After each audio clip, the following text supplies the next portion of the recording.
Huwag ka mag-alala, Torre, kasi matagal ko na talaga gusto makabugbog ng unggoy. Kung gusto mo lang talaga ng suntukan, bakit kailangan mo pa ng charity? Why do you need kailangan mo pang gamitin yung nangyayari ngayon na baha dyan sa Metro Manila?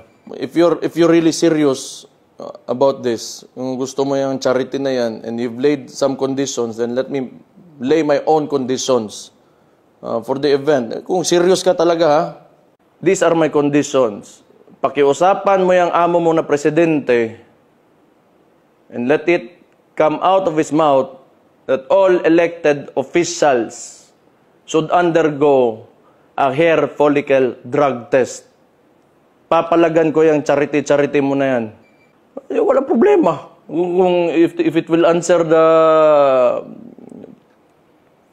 issues nitong bansa natin, I can do that.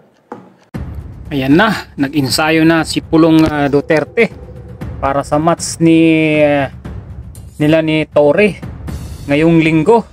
Sana matuloy itong boxing match na ito ng dalawa na talaga namang pinag-uusapan ngayon sa social media, yung laban nilang dalawa. Inabot daw kayo ni Vice Mayor Baste Duterte ng suntukan. Anong reaction niya po? Mga urot talaga kayo eh. Pero you know, tama-tama dahil marami ang nasalanta ngayon ng bagyo at baha. Maybe we can use this moment or this opportunity for to raise funds in a charity boxing match. This coming, kung para mabilis, this coming Sunday sa Araneta, 12 rounds, pwede. 12 rounds sa sundukan para maganda at para medyo marami-rami ang ma-raise natin. Siguro you can find sponsors per round, may mag-sponsor. So let's place their merchandise before each round. So 12 rounds para medyo marami-rami ang sponsor, marami tayong may raise na pondo. Sir, can you give us a background? Naghamon ba siya? Paano ba yung nangyari?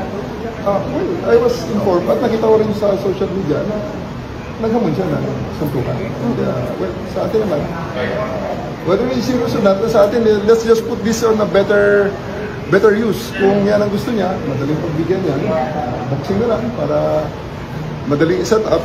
At gawin natin this coming Sunday, 9 o'clock. I'll be there in Araneta. I'll ask Araneta to set up a boxing ring. Hopefully, they will oblige. Kung wala naman, di maghanap tayo ng kung saan ang sino gusto niya. So nakikita ko yung mga comments sa social media. Bakit kailangan mong patulan si Basti? Hindi ko naman siya pinapatulan. I just see this on a opportunity. Ito na, kumasa na si General Torre, nag-ensayo na rin para sa match nila ni Pulong Duterte ni Baste ngayong linggo. Talaga namang itong dalawa ay pinag-uusapan ngayon dito sa social media, yung laban nilang dalawa.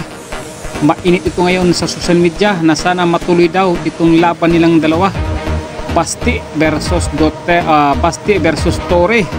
Talaga naman, sana matuloy itong mga suki na laban ng dalawang ito para naman may libangan yung mga tao dahil sa sama ng panahon.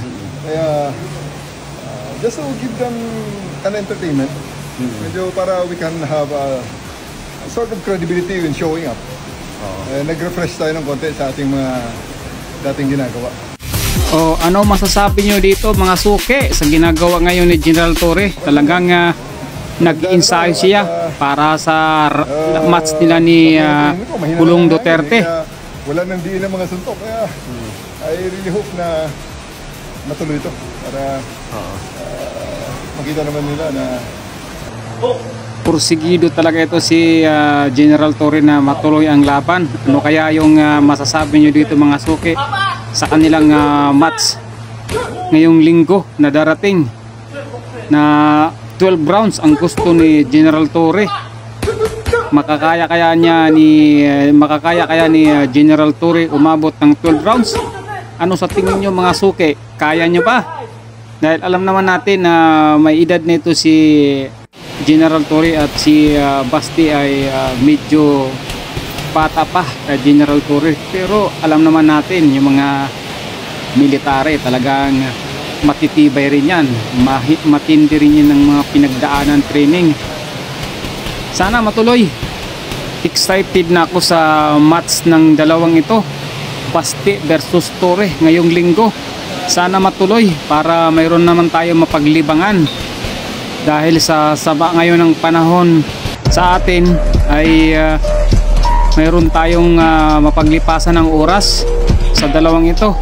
Sana nga matuloy itong bakbakan ng dalawang ito.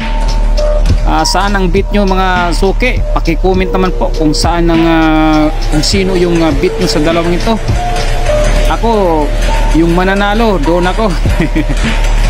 Sige mga suki, talagang abangan natin itong laban ng dalawa. Kung sino talaga yung matibay. Hindi puro lang sa social media nagpaparinigan. Sana naman itong laban nila ito ay sport lang, walang samaan ng loob kung sino yung manalo at sino matalo. Sige mga suki, hanggang dito na lang. Sana po isuportahan nyo itong maliit kong channel.